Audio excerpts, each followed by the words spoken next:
Pues muy buenas tardes a todos y a todas. Muchísimas gracias por acudir a la inauguración de este nuevo ciclo en nuestra Escuela de la Memoria del Partido Socialista. Esta actividad la organiza la Fundación Pablo Iglesias en colaboración, como sabéis, con la Secretaría de Formación de la Comisión Ejecutiva Federal del PSOE. Tengo que comenzar disculpando a la titular de la Secretaría de Formación del PSOE, Estefanía Martín Palop, porque estaba indispuesta y no ha podido viajar desde Málaga. No obstante, os manda un saludo a través de mi persona. Nuevo ciclo en la Escuela de la Memoria del Partido Socialista. Muchos de vosotros y de vosotras habéis participado en el primer ciclo. El primer ciclo discurrió durante los 2 últimos años. Lo dedicamos a un recorrido interesantísimo e intenso en torno a las grandes figuras del socialismo español, a los grandes protagonistas de la historia del socialismo español, desde Pablo Iglesias, que fue el objeto de nuestra primera conferencia, hasta Ramón Rubial, que fue el objeto de la última de las 17 conferencias, pasando por Fernando de los Ríos, Julián Besteiro, Indalecio Prieto, Victoria Kent, más cercano ya en el tiempo Enrique Tierno Galván, Carmen García Bloises. 17 conferencias en torno a los grandes protagonistas del socialismo español. Conferencias a cargo de ponentes de la categoría de Enrique Moral o de Aurelio Martín, que está aquí, Abdón Mateos, historiadores ilustres y Alfonso Guerra, que fue el ponente de nuestra conferencia en torno a Ramón Rubial. Más de 2.000 asistentes presenciales, más de 3.500 descargas en las páginas de la Fundación y de la Secretaría de Formación del partido en las redes sociales. En fin, una tarea que recibió muchos parabienes, muchos reconocimientos y que nos ha llevado a organizar ahora un nuevo ciclo en torno no ya a los grandes protagonistas, sino en torno a los grandes hitos, a los grandes hechos, a las etapas más importantes en la historia del Partido Socialista Obrero Español, que coinciden en buena medida con los hitos, los hechos y las etapas más significativas en la historia de España, porque la historia del PSOE es la historia de una organización con dos constantes al menos. La primera constante es la lealtad a unos valores inmutables, que son los valores de la igualdad, de la libertad, de la solidaridad, de la justicia social, y otra constante que es el servicio a los intereses generales de los españoles. Y cada vez que los españoles han necesitado del compromiso, del trabajo, incluso del sacrificio de los socialistas, a lo largo de la historia, los socialistas siempre hemos acudido a la cita. Ahora también estamos en condiciones de acudir. Ahora tampoco vamos a faltar en las grandes citas históricas, que serán las del año 2015, el año que viene, que algunos vamos a trabajar, vamos a procurar que sea año socialista también. Por lo tanto, historia del PSOE paralela a la historia de España. Hay quienes nos preguntan a veces por las razones en torno a la querencia de los socialistas con la historia. Y lo decimos a menudo, los socialistas no repasamos nuestra historia, no nos acercamos a la historia, no subrayamos la historia, no ponemos el foco en la historia por nostalgia. No somos de los que pensamos que cualquier tiempo pasado fue mejor, no, nosotros pensamos siempre que lo mejor está por venir. No nos acercamos a la historia tampoco con ánimo vengativo, no tenemos facturas en los cajones. Nos acercamos a la historia en primer lugar porque podemos. Nosotros sí podemos. en este caso. Nos acercamos a la historia con curiosidad intelectual y con orgullo porque podemos, otros no pueden, o bien porque lo que tienen atrás no es muy presentable, o bien porque acaban de nacer, como estos de Podemos, que no obstante en 6 meses ya han tenido la oportunidad de pasarnos la edad de jubilación de 60 a 65 años en 6 meses. Y oye, como Rajoy tarde mucho en convocar las elecciones, nos pueden llevar la jubilación a los 85. No les demos tiempo. Primero, bromas aparte, insisto, acercamos la historia a nuestra actividad porque podemos. Y sobre todo porque los socialistas queremos aprender, tenemos intención de aprender de nuestra historia, intención de aprender de nuestros errores, que los hemos tenido, para no volver a cometerlos, sobre todo aprender de nuestros aciertos, que han sido muchos más, y también podemos aprender de ellos, y aprender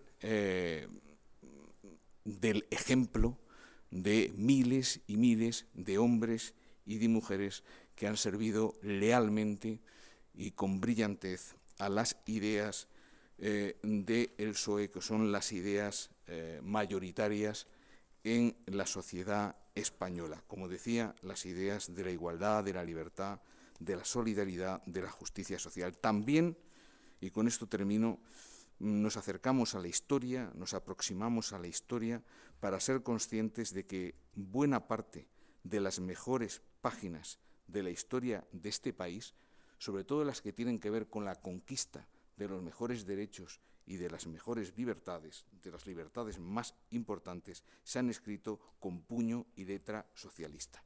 Y que los socialistas de hoy estamos llamados a mantener ese compromiso también de cara al futuro.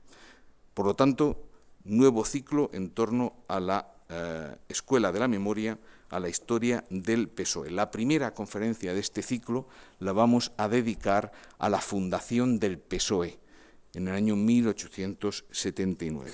Vamos a dar un repaso en torno a la historia con la ponencia de Enrique Moral, que ya nos ha ayudado otras muchas veces, historiador, profesor de ciencia política en la universidad, uno de los grandes estudiosos y entendidos de la historia del movimiento obrero, de la izquierda y del PSOE en particular, y la interpretación más política y más en clave actual nos la va a dar Pachi López, que como sabéis es miembro en la actualidad de la Comisión Ejecutiva Federal del Partido Socialista, secretario de Acción Política y Ciudadanía, ha sido lehendakari socialista en el País Vasco y es uno de los dirigentes más respetados y más queridos en este partido y por nuestra militancia.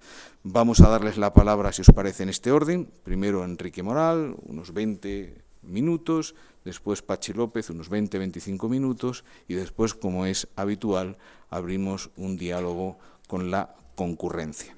La actividad va a ser grabada, como es costumbre, y después la subiremos a las redes para el mejor aprovechamiento de quienes tengan a bien descargarse esta conferencia y las secretarías de formación locales del partido que la utilizan normalmente para organizar sus propias actividades formativas en todo el territorio español. Bueno, sin más preámbulo, si os parece, le vamos a dar la palabra a Enrique Moral. Muchas gracias.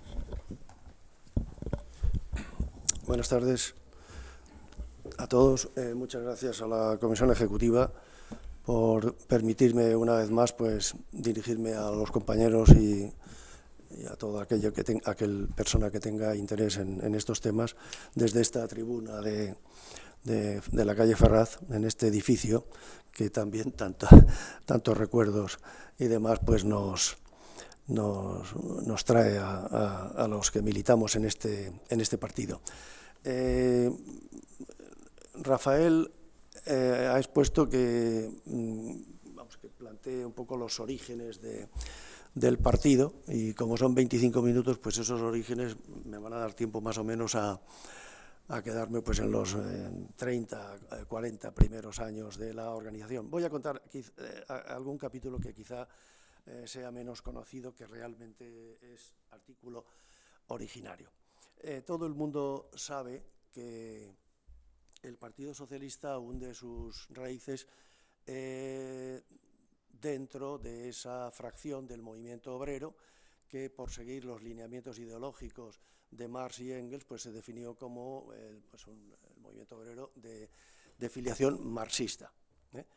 Y lo que ocurre es que en España, pues ese origen del socialismo de raigambre marxista, pues tuvo un origen un tanto irregular, que evidentemente, como todos los antecedentes históricos de trascendencia, va a marcar la evolución del Partido Socialista, sobre todo, si queréis, más que la evolución del Partido Socialista, la evolución del movimiento obrero en España, con un movimiento obrero mayoritario que se reclamaba del anarquismo,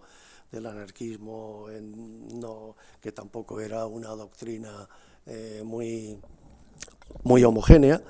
Había anarcocomunismo, anarcosindicalismo, estaba el anarquismo puro que representó la FAI, etcétera, etcétera.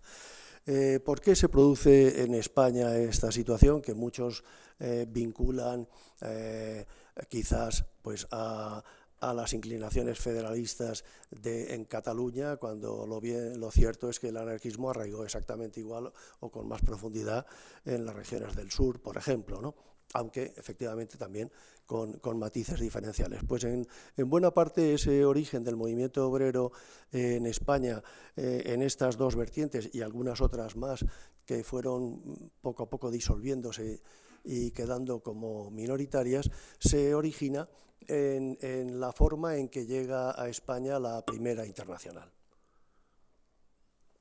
Como es sabido, la Primera Internacional surge en 1864 en un mitin en el St. Martin Halls de Londres, que era una sala de reuniones, bailes, festejos y demás, y que se aprovechaba para actos políticos también, y es un mitin que aprovecha un certamen internacional de la industria, lo cual era habitual, para reunir allí a un montón de trabajadores de distintos países, del continente y también británicos. Y se organiza ese mitin exactamente un año después de que Polonia ha sufrido pues, uno de los atropellos reiterados que viene sufriendo a lo largo de la historia, en razón, yo creo que geopolítica, pues de los vecinos que tiene a un lado y a otro de sus fronteras, Rusia por un lado y Alemania por el otro.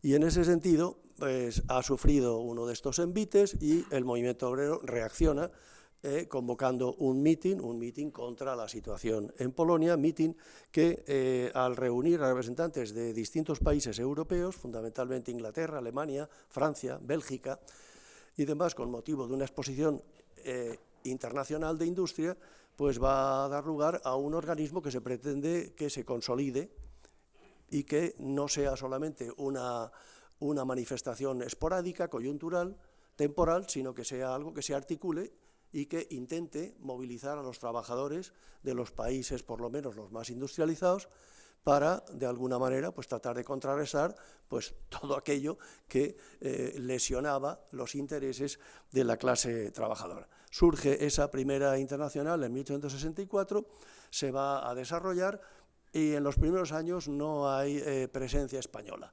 Desde un primer momento se organizan unos secretarios corresponsales para los distintos países.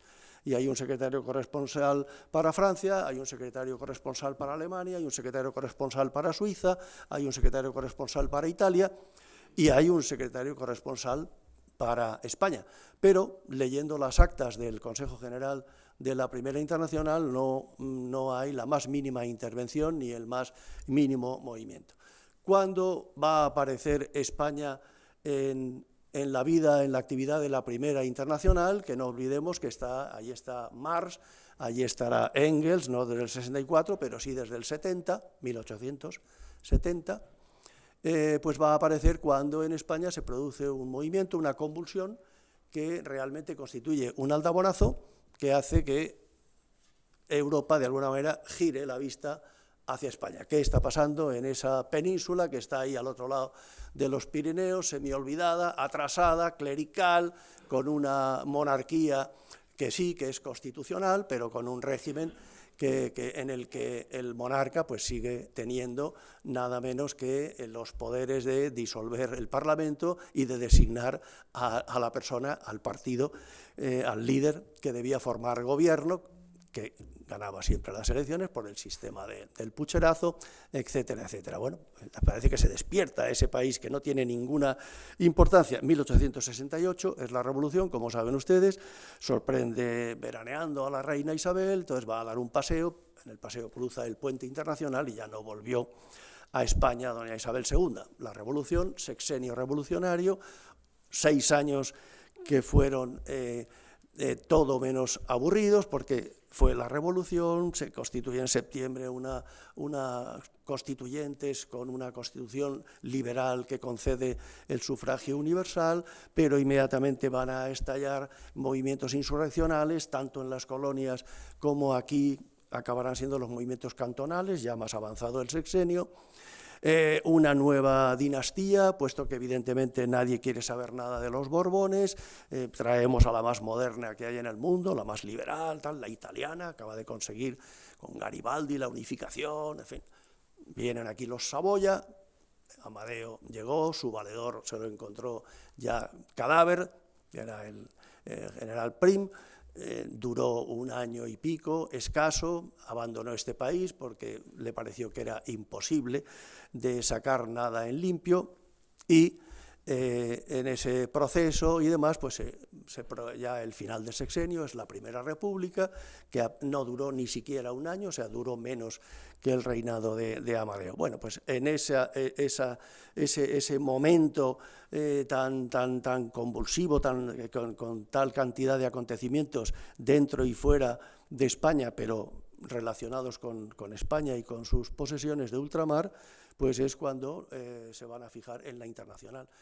Y el primero que se fija, porque ve un movimiento revolucionario y cree que todos los movimientos revolucionarios pues son un poco la yesca que va a incendiar el resto del planeta, es Bakunin, que lleva en Italia, ha organizado consecutivamente 3 organismos que han ido fracasando, todos secretos, porque Bakunin es un fenómeno del romanticismo aún, razón por la cual pues, su incompatibilidad con Marx, que era científico, analítico, germano, pues era incompatibilidad absoluta. Pero Bakunin lo que le interesa no es tanto el movimiento obrero como la revolución, y en cuanto ve que aquí hay un proceso revolucionario, el mismo año 1868 manda en noviembre a un representante para que organice teóricamente la Primera Internacional, en la que Bakunin está entrando y saliendo, pero en realidad para que organice una sociedad secreta que ha creado, que es la Alianza para la Democracia Socialista.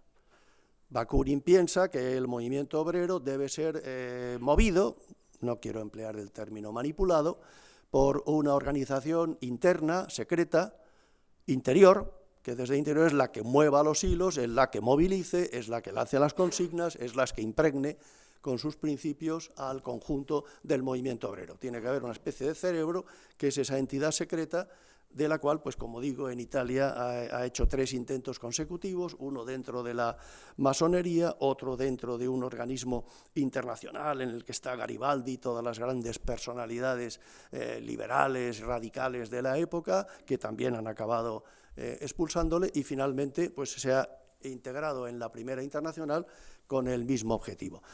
Manda para acá a un personaje, pero que es un personaje de una importancia extraordinaria. El personaje que manda se llama Giuseppe Fanelli, es una persona que es ingeniero, es arquitecto, es diputado, es una persona joven, es un tipo encantador, dicharachero, dialogante, que llega muy fácilmente conecta muy fácilmente con la gente, que tiene experiencia en el movimiento obrero, ha vivido el proceso unificador en Italia, en fin, es una persona, un líder muy preparado, y además que, bueno, pues que probablemente no hablaría español, pero no le costó mucho el comunicarse con los españoles. Viene a España, viene a Madrid y en Madrid conecta inmediatamente por donde están los trabajadores más inquietos, más preparados, con mayor interés, pues están en unos núcleos, en unos clubs, que en el caso de Madrid pues era el Fomento de las Artes, que era una asociación creada por la burguesía liberal para, con clases nocturnas, ofrecer formación de cierta calidad a los trabajadores inquietos, a los trabajadores que quisieran ir ascendiendo dentro de la escala social. Y ahí, evidentemente, pues ahí estaba, pues desde Pablo Iglesias pues hasta otros que fueron ya famosos anarquistas, como Anselmo Lorenzo y demás.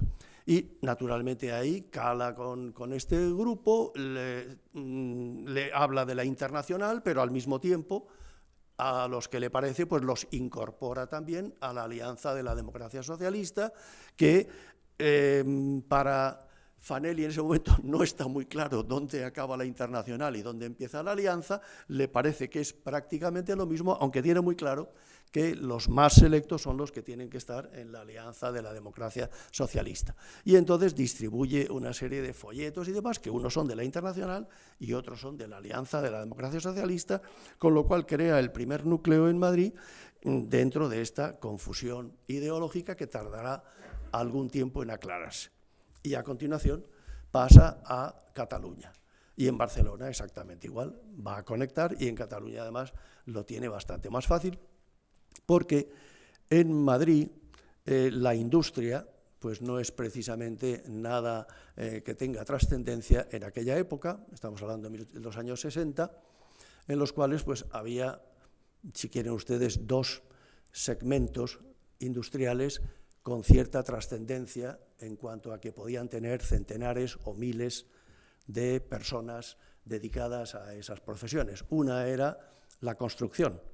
Es el momento del ensanche de Madrid, en el momento en que se está abriendo todo el barrio de Goya, toda la Castellana, todo el crecimiento hacia el norte y también, por lo mismo, crecimiento hacia el sur, pero evidentemente ya no en esa ciudad, de esas calles anchas, limpias, etcétera, etcétera, sino en las corralas de embajadores, de Legazpi, etcétera, etcétera, del sur, en las que viven los trabajadores que por el día están construyendo los palacetes de la Castellana, de Goya, de Serrano, de Velázquez, etcétera, etcétera.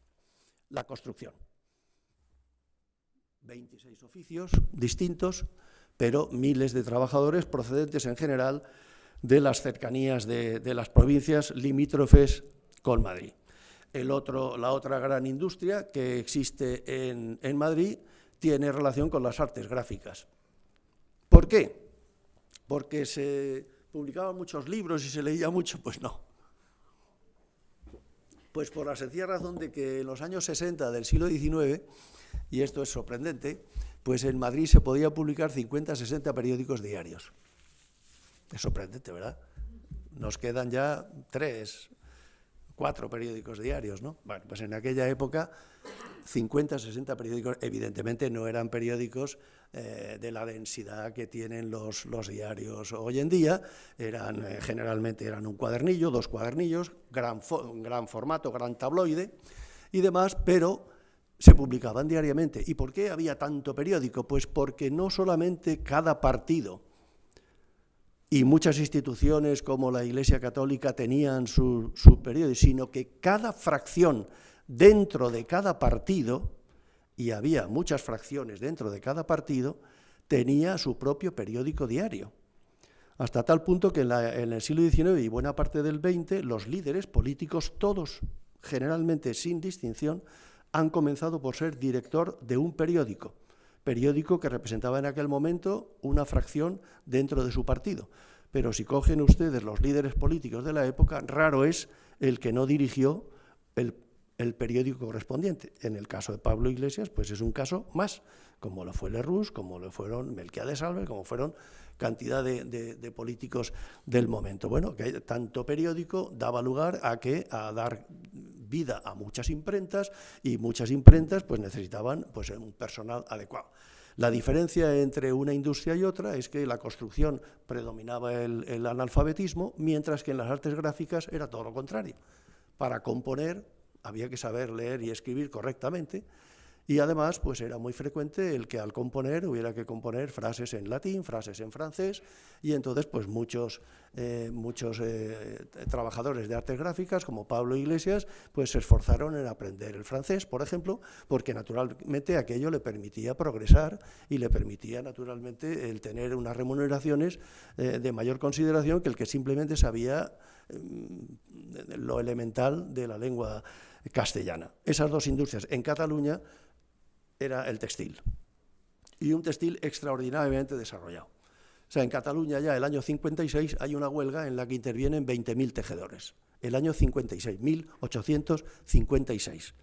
Es decir, si hay una industria desarrollada ya en el siglo XIX y además concentrada, que son características fundamentales para que el movimiento obrero arraigue, es el textil de Cataluña. Textil que naturalmente también tiene multitud de oficios que en aquella época se miraban con mucha distancia de unos a otros, porque no era lo mismo ser un tejedor que estar en la sección de tintes, etcétera, etcétera. Y entonces naturalmente también había su aristocracia dentro del textil. Pero lo que quiero decir es que aquel arquitecto, ingeniero Giuseppe Fanelli encuentra en Cataluña rápidamente un núcleo al que dirigirse, puesto que además esos trabajadores están organizados en un sindicato que se llama las tres clases de vapor, por la energía que movía la maquinaria, las selfactinas famosas de la época y demás. Y allí también dejó un núcleo, exactamente igual que en Madrid, al cual lo dejó en la confusión porque le entregó documentos que eran de la Internacional y otros que no eran de la Internacional,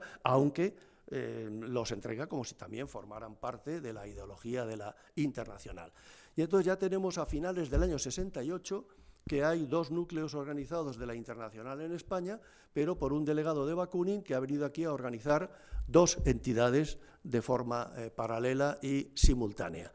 Y, amigo, el año 69 empieza a recibir las secciones de la Internacional, sobre todo de Ginebra, de Suiza, que es donde está Bakunin y su grupo, también lo tiene en Italia, por supuesto, empiezan a recibir ya manifiestos y proclamas de la Internacional en España.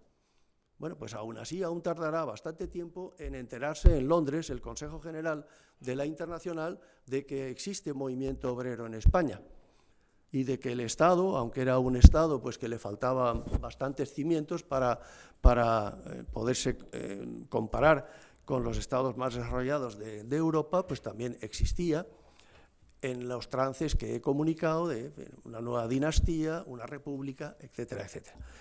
El año 70, Engels vende es propietario de una fábrica textil, por cierto, vende su fábrica textil y se incorpora con su amigo Carlos Marx a la dirección de la Internacional. Y entonces vamos a tener por primera vez en la Internacional socialista una persona que lee con fluidez y escribe, aunque con cierta dificultad, pero el español. Marx conocía bastante bien la situación de España porque del 54 al 56 había sido corresponsal para Europa del New York Daily Tribune y había vivido aquel bienio revolucionario del 54 al 56 en el que hubo toda una serie de sucesos en España que transmitió a través de alrededor de 2 docenas de artículos al periódico neoyorquino. Y se había interesado por la historia de España. En la primera serie había tocado de oído sobre lo que era España, pero en la segunda serie de artículos ya había dicho en la primera que no volvería a escribir de oído. Y efectivamente, se nota perfectamente que en muy poco tiempo se ha puesto al día de la historia de España y distingue perfectamente lo que fue la expulsión de los judíos, de los moriscos, la Inquisición, los distintos episodios característicos de esta historia. Pero Engels está mucho más al día y comienza a ocuparse de las cosas de España porque empiezan a llegarle manifiestos de la Internacional en España que están contra la política, contra la organización del movimiento obrero en partido político, contra todo tipo de autoridad, y entonces, claro, aquello le suena a chino. Y gracias a eso, la Internacional empieza a poner los ojos en España y empieza a mandar cartas al consejo que se ha formado de la Federación de la Región Española, indicándole que hay un consejo que dirige la Internacional que está en Londres, que él está a su servicio, que por favor que le tengan informado, que le manden los periódicos, etcétera, etcétera, etcétera. Y miembros de ese primer consejo de la Federación de la Región Española, que está compuesto por futuros socialistas marxistas, pues empiezan a sorprenderse porque empieza a mandarles los estatutos reales, la declaración de principios original, etcétera, etcétera, y empiezan a ver, porque no son tontos, porque ahí en ese consejo está Iglesias, está Mora, está Mesa, está una serie de trabajadores muy preparados, y entonces empiezan a ver que hay contradicciones serias y demás. No solo eso, sino que empiezan a ver que en los periódicos que controlan la Alianza de la Democracia Socialista, como la Solidaridad, se publican los manifiestos de la Internacional, pero censurados, y naturalmente le llegan a Engels, porque se los envían desde Madrid, y entonces, claro, coge unos rebotes importantes, y dice, pero ¿esto qué es? Todo lo que tiene que ver con la política es tachado como la censura de cualquier país autoritario que se precie. Y en ese sentido, ya acaba Engels por ser corresponsal de secretario corresponsal para España y a tomar cartas en el asunto, ya carteándose directamente con los miembros del Comité de la Federación de la Región Española, que empiezan a ver que algo raro ha habido en la constitución de la Internacional en España. Poco a poco también empiezan a saber de la existencia de Bakunin, de su alianza secreta para la democracia socialista, etcétera, etcétera. El año 72 va a ser el año de la eclosión. Yo no sé si estoy en los orígenes y me he ido demasiado para atrás, pero yo esto creo que no es muy sabido. Pero ya termino. El año 72 se va a producir un hecho que va a ser trascendental para nosotros, para los socialistas, y es porque hay un personaje que entra a finales del 71, que entra en España huyendo porque ha sido uno de los partícipes de la Comuna en Burdeos y le persigue la policía. Está con su familia en un balneario cerca de la frontera española y está allí ojo a visor. En el momento que ve que efectivamente que llega un coche de la policía que va a buscarle al balneario, pues él se pasa por la montaña y entra en San Sebastián, es detenido inmediatamente y allí lo tienen durante un montón de meses, pero al finales de año ya le dejan circular y ya se viene para Madrid. Ya ha tomado contacto con la gente de un periódico que se ha creado en junio del 72, que es La Emancipación. Y ese periódico va a ser, evidentemente, el núcleo, origen del Partido Socialista Obrero Español, como veis, bastante antes de que se cree el socialista. Ahí están los 7 u 8 que habían sido los primeros miembros del primer secretariado de la Internacional en España, que ya, como defienden ya claramente las tesis originales de la Internacional y los informes que les van llegando ya directamente, sin intermediarios ni censuras, pues ya están chocando. La Alianza de la Democracia Socialista, La Emancipación es un semanario, inmediatamente crea en Madrid otro semanario que va a ser el que va a intentar contrarrestar sistemáticamente todo lo que se diga de la Internacional desde la Emancipación. Ese otro semanario se llama El Condenado y lo llevan pues, gente de absoluta confianza de la alianza bakuninista. La historia, en resumo, es que este grupo que dirige la Emancipación acaba siendo expulsado de la Federación de Madrid y entonces lo que hacen es que constituyen al margen una nueva federación madrileña, se dirigen directamente a Londres, Londres les da el alta y esa nueva federación madrileña será la que por primera vez asista en representación de España a un congreso, asistirán 2 representaciones. Una de esta rama marxista y otra por la bakuninista al Congreso de La Haya, en donde, como saben ustedes, se expulsó a Bakunin, se repudió el anarquismo, etcétera, etcétera, pero fue el canto del cisne de la Internacional, porque aunque sobrevivió 4 años más, pero ya no fue ni sombra de lo que había sido. Ese núcleo es el que va a crear en 1879 el Partido Socialista Obrero Español en la clandestinidad y que es un núcleo que ya tiene directo contacto con Engels, etcétera, etcétera. Pablo Iglesias se va a cartear con Engels, se cruzarán del orden de unas 20 cartas. El español de Engels, las cartas están en Amberes y el español de Engels pues es bastante fluido y además cuenta anécdotas, son interesantes esas cartas, y de ahí pues van a hacer el Partido Socialista Obrero Español en su vertiente marxista. Si me dais tiempo yo continúo, pero yo creo... Sí, bueno, como... No, es que claro, este partido es un partido con historia, no todos pueden decir eso, ¿no? Aunque hay otros que mejor que no lo hubieran tenido, por lo menos algún capítulo que otro, ¿no? No quiero señalar. Bueno, claro, el Partido Socialista Obrero Español es un partido que va a manifestarse tanto en su programa como en su organización heredero directo de la Primera Internacional. La Primera Internacional, para el que se moleste en analizar los congresos, como hemos hecho alguno, pues verá que concibe la estructura característica de lo que después se denominó partido de masas. El partido de masas se diferencia de los partidos de élite, que eran los tradicionales en el siglo XIX, porque su fuerza estaba en el número. La derecha, a los conservadores no les hacía falta el número, tenían el dinero, tenían el poder, lo que necesitaban es en cada municipio pues tener a 2 o 3 personas que cuando hubiera elecciones movilizaran aquello y se encargaran de comprar los votos necesarios y punto. Mientras que la clase obrera ni tenía dinero ni naturalmente comulgaba con aquellos valores que eran continuamente pues la corrupción de la democracia y de los sistemas electorales, ¿no?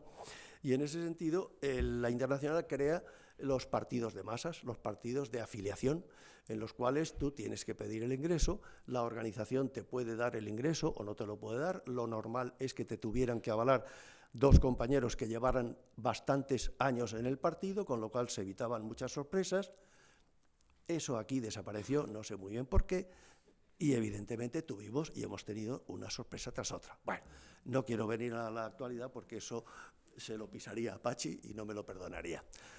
Es un partido en el cual hay un carnet, en el cual se pagan unas cuotas, el partido se mantiene gracias a las cuotas, la militancia es un requisito imprescindible, funciona con régimen de asambleas en el que las decisiones se toman por mayoría después de una discusión, pero una vez que se han adoptado las decisiones, las minorías se tienen que plegar a lo que ha acordado la mayoría, y es un sistema organizativo que tiene sus máximos, que toma sus máximas decisiones en los congresos. Los congresos son periódicos, los congresos tienen un proceso por el cual primero se admiten los delegados tienen que llevar las credenciales de su correspondiente sección o federación, en los congresos hay sesiones que son plenarias y luego sesiones que son para discusión y demás, de ponencias que son más restringidas, exactamente igual que como ha funcionado el Partido Socialista Obrero Español. Pues todo eso en los congresos de Berna, de Basilea, de Ginebra, de La Haya, es lo que practica y lo que pone en marcha la Primera Internacional. Por tanto, es un partido heredero en los principios y heredero en la organización de la Primera Internacional. Como sabéis, el partido tuvo que nacer en la clandestinidad o en la semiclandestinidad, porque a pesar de que en el año 1876 se elabora la Constitución canovista, sin embargo, en principio solo se admite en el juego político a los partidos que se llaman dinásticos. Dinástico quiere decir borbónico, o por lo menos que admite la dinastía borbónica que ha sido restaurada después del golpe de Sagunto. Y en ese sentido, los partidos que no son dinásticos, es decir, los partidos liberales,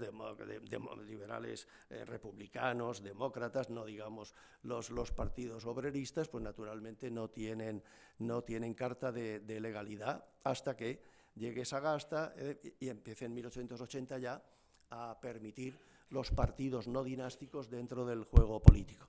El Partido Socialista se crea con un conjunto de 2 docenas escasas de trabajadores manuales, algún estudiante de medicina, alguno de ellos será un personaje destacado en la historia del partido, y se plantea claramente como partido marxista el que tiene que crear una gran organización de trabajadores en la cual no sea necesario comulgar con unos principios tan estrictos como son los principios marxistas, que en parte incluso se pueden considerar bastante dogmáticos, y en ese sentido tiene que crear una organización, como ya lo han hecho en Alemania la socialdemocracia, un sindicato, que defienda los intereses más tangibles, más cotidianos de los trabajadores, que no plantee grandes lineamientos ideológicos, pero sí unos principios morales y demás perfectamente similares a los que defiende el Partido Obrero. Y en ese sentido, con un buen criterio, se va a aprovechar una vez más, esto es en la historia del siglo XIX y el movimiento obrero, las exposiciones universales, las exposiciones internacionales y los grandes mítines, las grandes convocatorias obreras van paralelas. Y en ese sentido, en 1888 hay un certamen de este tipo en Barcelona, y naturalmente se aprovecha el que con esa celebración internacional había numerosos trabajadores de distintas provincias españolas que estaban allí porque son los que tenían que poner las máquinas en movimiento durante el horario de la exposición, pero luego por la noche se reunían y van a convocar en un fin de semana pues la creación de un sindicato que será la Unión General de Trabajadores, cuya dirección residirá durante todo el siglo XIX prácticamente en Barcelona, aunque a finales del siglo pues vio obligada a trasladarse a Madrid. Poco antes de este año 88, en el que tuvo lugar el primer Congreso en Libertad del Partido Socialista Obrero Español, porque hasta entonces pues, no había tenido oportunidad, se había creado el Socialista, que es fundamental en una organización política de la época, porque evidentemente en aquella época no había ni teléfonos, ni radios, ni televisiones, ni nada por el estilo. El único medio de comunicación que existía era el periódico. Y en ese sentido, los trabajadores, poniendo céntimo a céntimo durante largos años de ahorros y demás, consiguen sacar en 1886 su semanario, El Socialista, que va a continuar como tal hasta 1913, en el que ya la potencia del Partido Socialista, con más de 120 agrupaciones, miles de afiliados y sobre todo con una UGT muy fuerte y poderosa detrás, puede crear un diario. Desde 1913 hasta el 28 de marzo de 1939 salió diariamente El Socialista, naturalmente con algunos claros por la censura, algunas veces que fue suspendido, sobre todo a partir de la Revolución del 34, que estuvo prácticamente un año sin poder aparecer. Y bueno, yo creo que Muy bien. Nos quedamos en el 13. Pero muchas gracias, Enrique. De todo lo que tenga que ver con la historia del Partido Socialista estoy a vuestra entera disposición, y perdonar pues que haya comprimido a lo mejor exageradamente en un capítulo que creo que es poco conocido, cómo llega aquí el socialismo, cómo llega aquí el anarquismo, etcétera, por qué España es distinta. Pues es distinta por razones que, como veis, se pueden comprobar. Muchas gracias. Muchas gracias.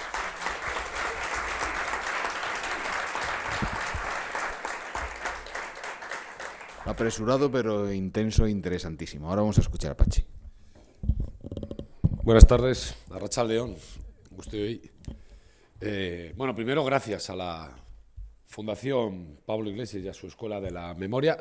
Bueno, primero por haberme permitido escuchar al profesor Enrique Moral, porque es verdad que era una parte bastante desconocida de nuestra prehistoria casi, porque fue antes de la fundación del Partido Socialista. Y después gracias por invitarme a participar en este encuentro en el que nos juntamos precisamente para hablar de la historia del PSOE, de la que, por cierto, yo creo que podemos estar más que orgullosos. Orgullosos de pertenecer a una organización que ha sido el instrumento más precioso para la transformación social, siempre al servicio de los más vulnerables, de los más desprotegidos, de los más humildes y de los más desfavorecidos. Nuestra historia, seguramente como todas, está construida sobre las vidas de personas ilustres de las que hablasteis el año pasado, que marcaron y que orientaron el devenir de nuestro partido, pero también, como decía Rafa, también de nuestra sociedad y de nuestro país. Pero yo creo que sobre todo nuestra industria se construye también sobre las espaldas de miles de personas anónimas, que se sacrificaron, que dieron lo mejor de sí mismas, en demasiadas ocasiones incluso sus propias vidas, por defender unos ideales, ¿no?, que yo creo que son los ideales que dignifican la condición humana. Y yo creo que recordar nuestra historia debiera de servir también como reconocimiento a esas personas, ¿no? Estamos aquí gracias a ellos. Yo suelo decir que somos lo que somos porque otros fueron antes que nosotros y que hemos llegado tan lejos porque caminamos a hombros de gigantes, ¿no? Por eso reconocer a toda esa gente que se hizo gigante luchando por la libertad, por la igualdad, por la justicia social y que fueron capaces de construir una vida mejor para todos y para todas. Así que en ese reconocimiento intentaré poner mi granito de arena, ¿no? El profesor Enrique Moral ha hablado ya y como no se puede hacer mejor, yo no voy a ni siquiera a intentar hablar de la historia del PSOE a través de los acontecimientos históricos. Yo voy a hacer otra cosa, así que a riesgo de ser indisciplinado o absolutamente indisciplinado, yo voy a hacer otra cosa. Yo no voy a hablar ni siquiera solo del PSOE, ni siquiera voy a hablar solo de la historia, ni de los orígenes. Yo voy a hablar del movimiento socialista, porque en el fondo a mí me interesa el socialismo, ¿no? Y quiero hablar del movimiento socialista a lo largo de estos últimos 150 años, y no solo del PSOE, y no solo de España, sino de mucho más. Y voy a dividir mi intervención, ya sé que a costa de ser incompleto, en 4 momentos históricos que creo que tienen características diferentes, pero que determinan muy bien cuándo y cómo fuimos incorporando nuestros principios y nuestros valores.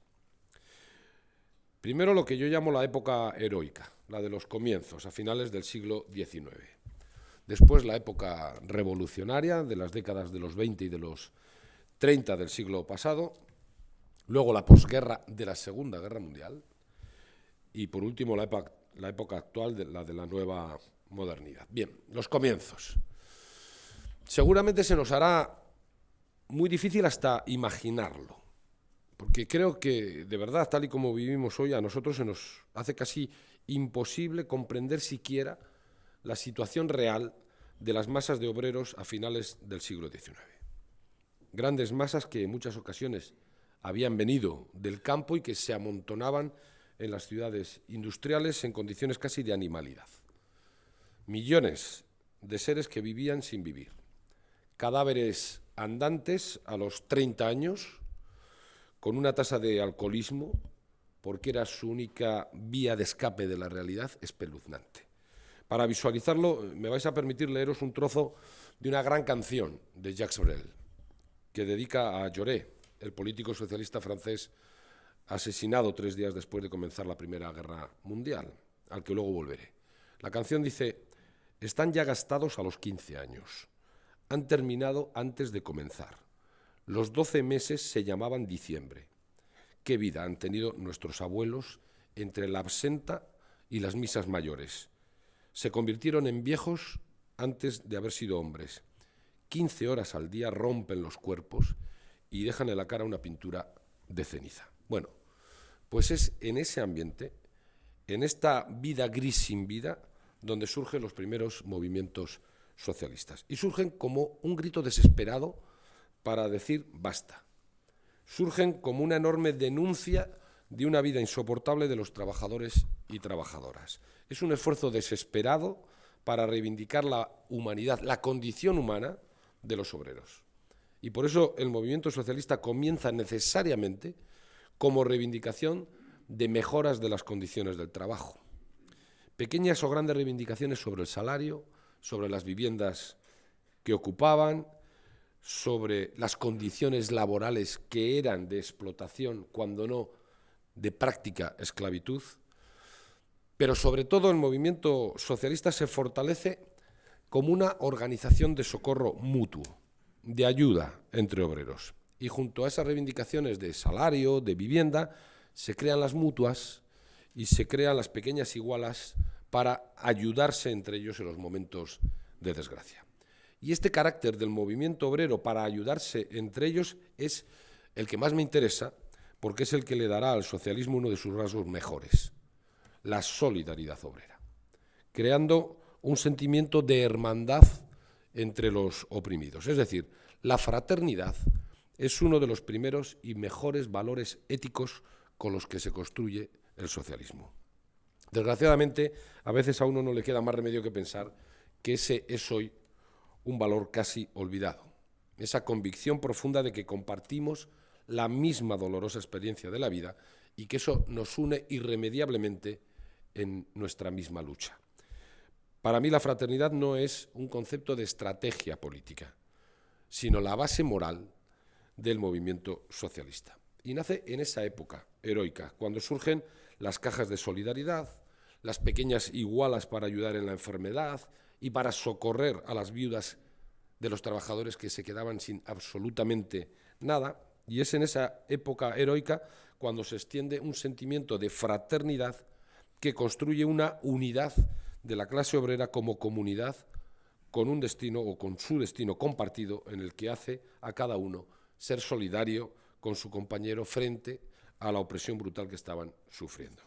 Y es también entonces cuando la reivindicación de igualdad material frente a la igualdad política del liberalismo toma cuerpo y se convierte en el gran principio socialista para siempre. Queremos ser iguales, queremos ser personas y para ello es absolutamente necesario tener unas condiciones materiales de vida digna para ser libres. Uno no puede ser libre, ni puede ser igual si es esclavo de las necesidades. Ese es el gran lema movilizador de esa época. Se suele decir que la defensa de la igualdad, de la libertad, de la propia democracia, no es un relato muy épico, que no llega a los sentimientos, que a los sentimientos llega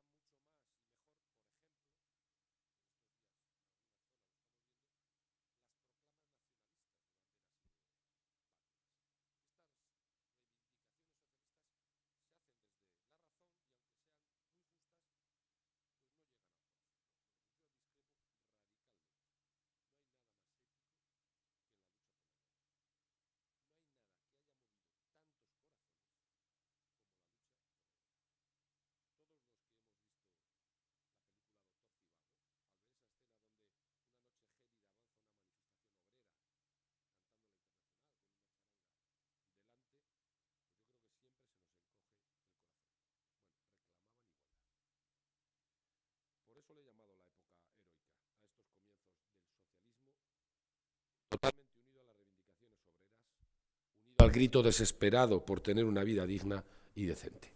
Y Pablo Iglesias o Facundo Pérez Agua en Bilbao eran hombres de hierro, de una austeridad de monje y con una fuerza interior para la lucha por la igualdad a prueba de bombas. Casi todos los socialistas, los dirigentes socialistas, eran personas muy humildes y pobres que entendían su labor política como, salvando todas las distancias, evidentemente, casi como un sacerdocio para la fraternidad. No nos vendría mal echar de vez en cuando una mirada a estos pioneros del socialismo para recuperar sus valores éticos hoy en día. Ellos fueron los que forjaron con sus vidas dos de los grandes valores socialistas: la igualdad y la solidaridad. Avanzamos en la época revolucionaria. La Revolución Rusa tuvo en su época una enorme repercusión y un gran impacto en todas las sociedades europeas, en las clases pudientes también, pero sobre todo en los movimientos obreros y de izquierdas. Y es que con ella la revolución se convirtió en un objetivo alcanzable, era real, un golpe de fuerza que resolvería de una vez la miseria de la clase trabajadora. Y fue una tentación que recorrió todas las corrientes de las izquierdas. Pero es aquí, entre las tentaciones de la revolución, donde el socialismo adquiere su autonomía política. Hasta entonces había dos grandes corrientes en el movimiento obrero: los anarquistas y los socialistas. Después de la Revolución Rusa, el socialismo se divide entre comunistas y socialistas. Y en esa lucha contra el comunismo es donde el socialismo se hace políticamente adulto y adquiere básicamente los elementos que le definen hasta hoy. Es muy conocida la anécdota de Fernando de los Ríos en su viaje a Rusia, cuando le dijo a Lenin, bueno, que todo estaba muy bien, pero que veía poca libertad, y entonces Lenin le dice, bueno, libertad, ¿libertad para qué? Y Fernando de los Ríos le contesta, libertad para ser libre. Bueno, yo creo que en esta frase está recogida la esencia que desde entonces separa el comunismo del socialismo. El socialismo nunca ha querido renunciar a la libertad de las personas y la libertad individual tuvo a partir de ese momento su puesto de primera línea en el ideario socialista. Por cierto, y aunque sea una disgregación, dejadme recoger otra frase de Fernando de los Ríos que me parece muy actual y muy esclarecedora de los momentos que estamos viviendo. Fernando de los Ríos dijo: economía libre quiere decir hombre esclavo. Y en cambio, una economía sojuzgada y sometida es lo único que hace posible una verdadera posición de libertad para el hombre. Y eso es lo que nosotros representamos. Vamos hacia una economía planificada y subordinada al interés público. La economía tiene que organizarse de un modo público. Bueno, ahí lo dejo como reflexión, porque ojalá le hubiéramos hecho más caso.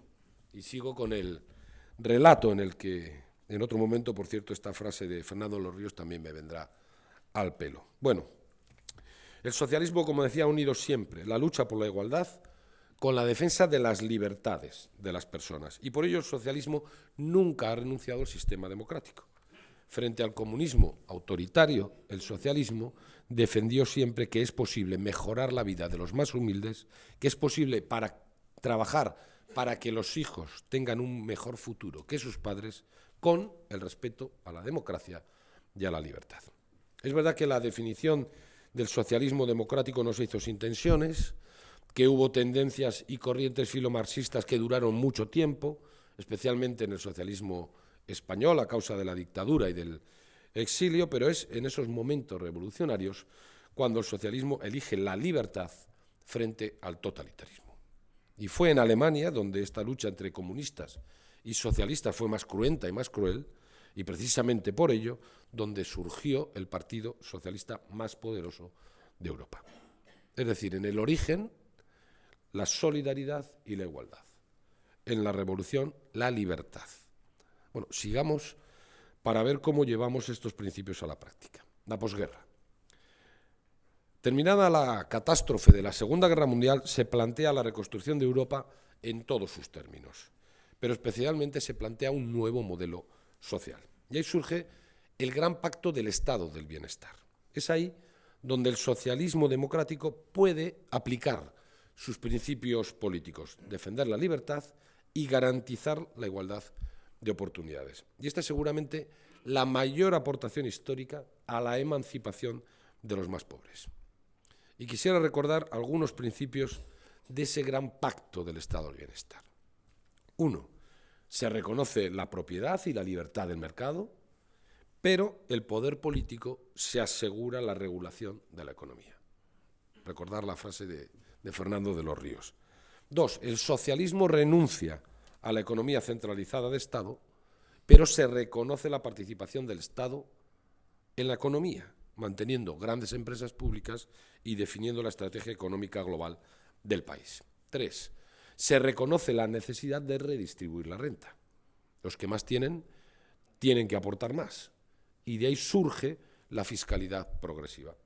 La fiscalidad progresiva es el gran instrumento para luchar en favor de la igualdad y logra dos objetivos de forma simultánea. Por un lado, impone la solidaridad institucional obligatoria.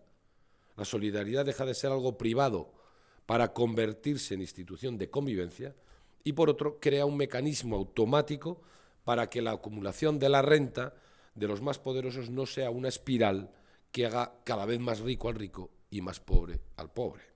Y por último, como cuarto, se crean las pensiones y los servicios públicos universales, que son la otra gran herramienta para la igualdad de oportunidades. Estos son los principios básicos del Pacto del Estado del Bienestar, que es el pacto que propició el mayor progreso europeo en toda su historia.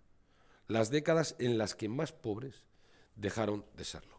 Y es verdad que en España tuvimos que esperar hasta el final de la dictadura para poder empezar a aplicarlo, pero hoy que tanto se menosprecia a la democracia del 78, acusándola de ser una especie de régimen usurpador de la voluntad popular, debo decir que las 3 décadas posteriores a la transición han sido las mejores de toda nuestra historia. Los gobiernos socialistas de Felipe González han sido los que más bienestar han producido a más gente en toda nuestra historia. Y por eso quiero reivindicar no solo el papel de los gobiernos socialistas, sino también los principios del Estado del Bienestar que debieran de mantener hoy toda su vigencia y que, por el contrario, han sido traicionados por la derecha y por su ideología neoliberal. Solo 2 datos para los agoreros de la economía, para los que dicen que subir los impuestos a los ricos es una locura y lo llaman impuesto expropiatorio, y para los que dicen que el Estado del Bienestar es un despilfarro que no se puede mantener. Un dato: en los años 60, en Europa, el tipo de IRPF para los tramos altos era entre el 70 y el 80%, y la titularidad pública era de en torno al 65% de la economía real. Y fue la mejor época para nuestro continente. Y 2, cuando pusimos en marcha el Estado del Bienestar, la renta per cápita en este país no llegaba a los $4.000 y lo pudimos hacer. Hoy esa renta per cápita es de más de $30.000 y nos dicen que no lo podemos mantener. Se puede mantener, se puede sostener, habrá que reformar algunas cosas, pero sobre todo habrá que redistribuir bien la riqueza de este país, porque recursos hay, solo que están en unas pocas manos. Habrá que redistribuirlo para poder sostener el país que queremos. Es decir, yo creo que este modelo de socialdemocracia moderna y de progreso basado en el Estado del Bienestar es el que tenemos que seguir defendiendo en la actualidad, porque es el que nos permite la aplicación práctica de nuestros principios, pero también el que garantiza el progreso colectivo. Es verdad que el siglo XXI no es el siglo XX, pero me parece que los principios básicos debieran ser los mismos, aunque tengamos que adaptarnos a las nuevas circunstancias. Y por último, el socialismo en el siglo XXI. Nadie puede negar que en la actualidad el socialismo se encuentra en una situación de cierto desconcierto. No solo por la pérdida de apoyo electoral en toda Europa, especialmente debilitado durante esta crisis, sino porque se ha quedado sin un horizonte claro. Y es que nos han pasado muchas cosas de repente. En el año 89 cayó el muro de Berlín, algo mucho tiempo esperado, pero que al caer arrastró consigo muchas cosas. El comunismo dejó de ser el antirreferente que le daba al socialismo una situación central y coherente frente al capitalismo más voraz. Y a la vez, las fuerzas neoliberales abandonaron todos los miedos y se lanzaron a la conquista del mundo sin ningún tipo de complejo. Podríamos decir que en los 80 se iniciaron una serie de revoluciones neoliberales que han cambiado radicalmente el mapa mundial y especialmente el occidental. Básicamente han atacado 2 elementos sustanciales del Estado del Bienestar: la fiscalidad progresiva, de la que hablaba antes, y el control de la economía. Hoy, después de 30 años de alborozo neoliberal, la fiscalidad ha dejado de ser progresiva, ha dejado de ser redistributiva, la mayor parte de los impuestos son soportados por las rentas más bajas a través de los impuestos indirectos que no han dejado de crecer, y los impuestos directos son soportados fundamentalmente por las rentas del trabajo y de las clases medias, que han quedado esquilmadas. Y además está ocurriendo algo que hace 30 años seguramente no podíamos ni imaginar: de vivir en una sociedad que iba reduciendo la desigualdad, que iba aumentando el bienestar colectivo, hemos pasado a avanzar en la dirección contraria y a la misma velocidad. En los últimos años, el incremento de la desigualdad está siendo insoportable y está creando de nuevo, como a comienzos del siglo pasado, grandes bolsas de personas empobrecidas y sin ninguna esperanza, mientras que las rentas más altas siguen su viaje a la opulencia ostentosa. De hecho, Rajoy tiene el dudoso honor de haber convertido a España en el segundo país con mayor desigualdad de toda Europa. Millones de personas abandonadas en la cuneta de la exclusión, de la marginación y de la pobreza en este país. Pero han pasado también otras muchas cosas, y es que la estructura social y económica ha cambiado radicalmente. El socialismo europeo se sentía seguro con sus viejas estructuras de apoyo sindical, con una estructura social reconocible, masas de trabajadores, nuevas clases medias, que le permitía mantener un relato de clase trabajadora y de emancipación. de los humildes. Pero esto ya no existe tan claramente. Ahora tiene las fronteras entre estas clases, o están mucho más difuminadas. Y esos grandes valores de solidaridad obrera, de fraternidad de los humildes, se han quedado casi sin materia donde agarrarse. En algunos casos han desaparecido, dejando la defensa de estos valores exclusivamente en manos institucionales.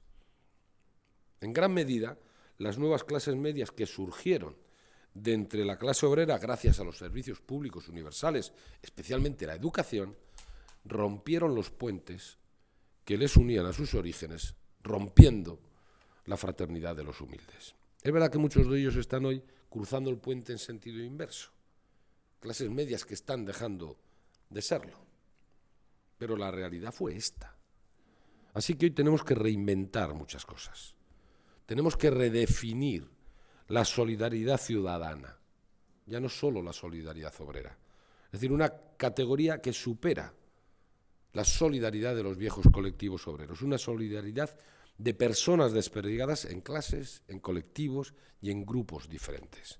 Debemos reinventar una nueva fiscalidad para que vuelva a ser realmente progresiva y esté adaptada a los nuevos circuitos de rentas que escapan muchas veces del fisco.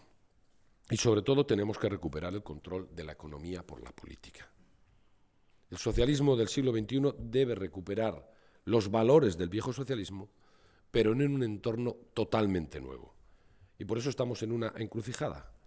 Es el momento de decidir si con audacia ponemos fin a las revoluciones neoliberales del fin de siglo y reivindicamos un socialismo sin complejos y valiente, o si permanecemos quietos y dejamos que esa economía sin alma, pero con ideología profundamente neoliberal, acabe por destruir todo nuestro modelo social. Las terceras vías, los discursos vacíos y bien pensantes ya no sirven.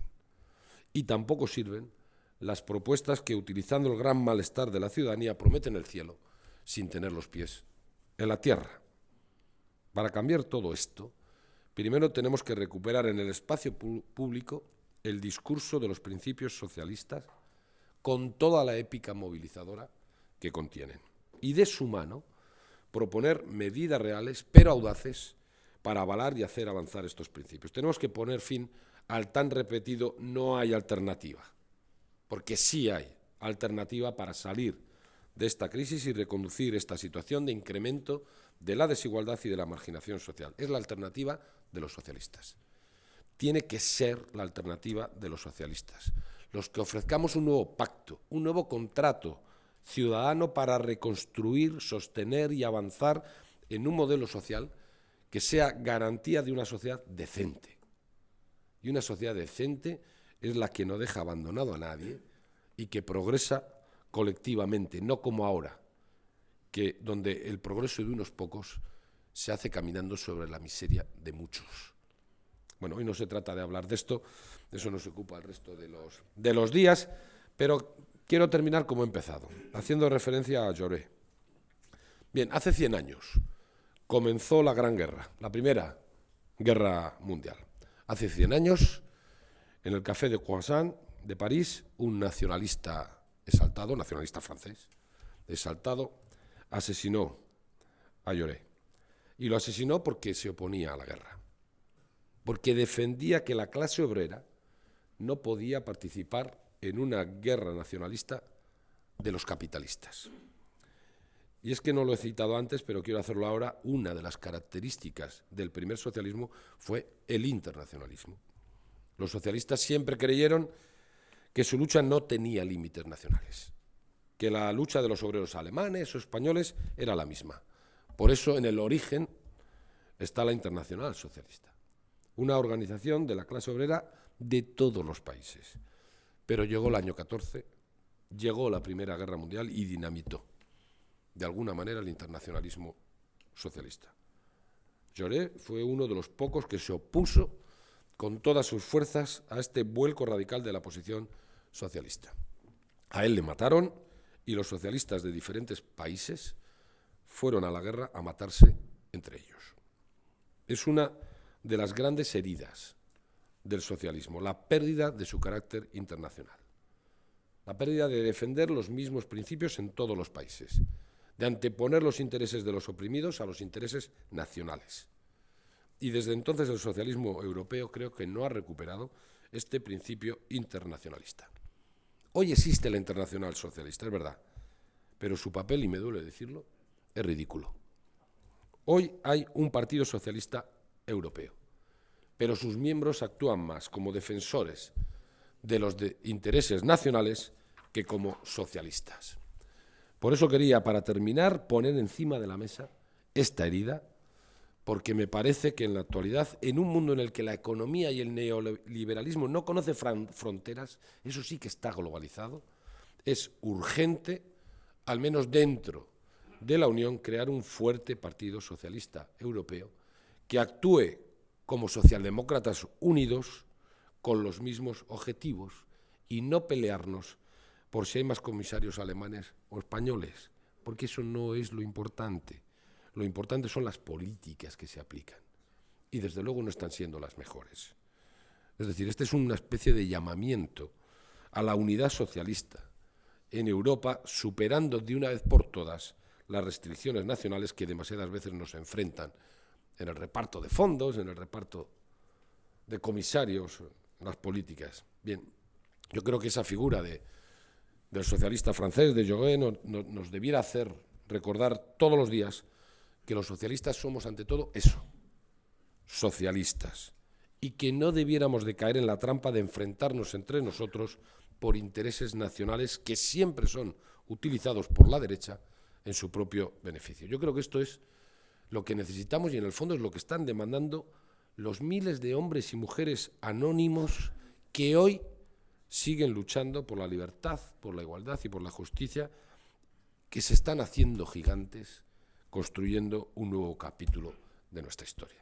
Muchas gracias.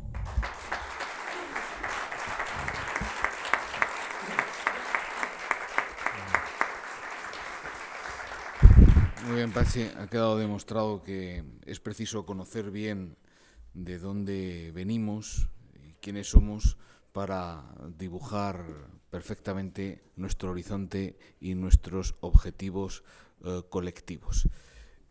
La parte historiográfica de Enrique Moral ha quedado perfectamente complementada con la visión más ideológica de Patxi López.